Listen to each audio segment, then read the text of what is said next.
Excellencies, ladies and gentlemen, I am pleased to greet the 13th session of the Assembly of the International Renewable Energy Agency. As you gather to take stock of the world's energy transition, one clear fact stands out. Our world is still addicted to fossil fuels, with the 1.5-degree goal fast slipping out of reach.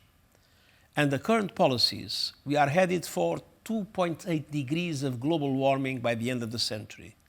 The consequences would be devastating. Several parts of our planet would be uninhabitable, and for many, this would be a death sentence. If we are to avert climate catastrophe, renewables are the only credible path forward. Only renewables can safeguard our future, close the energy excess gap, stabilize prices, and ensure energy security. Today, their share in global electricity is about 30%. That must double to over 60% by 2030 and 90% by 2050. And it is possible if we act now. Excellencies, to help get us there, I have put forward a 5-point energy plan for a just transition. First, we must remove intellectual property barriers and treat key renewable technologies, including energy storage, as global public goods. Second, we must diversify and increase access to supply chains for raw materials and components for renewables technologies without degrading our environment. This can help create jobs, millions of green jobs, especially for women and youth in the developing world.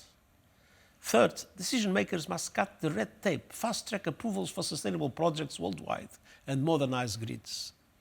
Fourth, energy subsidies must shift from fossil fuels to clean and affordable energy, and we must support vulnerable groups affected by this transition. And fifth, public and private investments in renewables should triple to at least $4 trillion a year. Excellencies, today most investments in renewables are in the developed world. The price of renewable technologies can be 7 times higher in developing countries. We must all work together to reduce the capital cost for renewables and ensure that financial flows to those who need it most. Multilateral development banks must play their part by investing massively in renewable energy infrastructure, taking on more risks and leveraging private finance. Developed countries must work with credit agencies to scale up green investments in developing countries.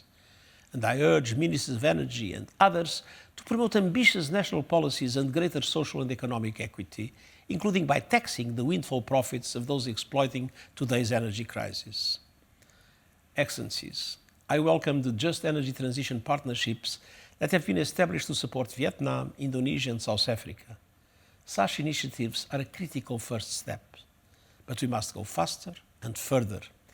This is why I have called for a climate solidarity pact in which all big emitters make an extra effort to reduce emissions this decade and ensure financial and technological support for countries that need it. Together, let's jumpstart the renewables revolution and create a brighter future for all. Thank you.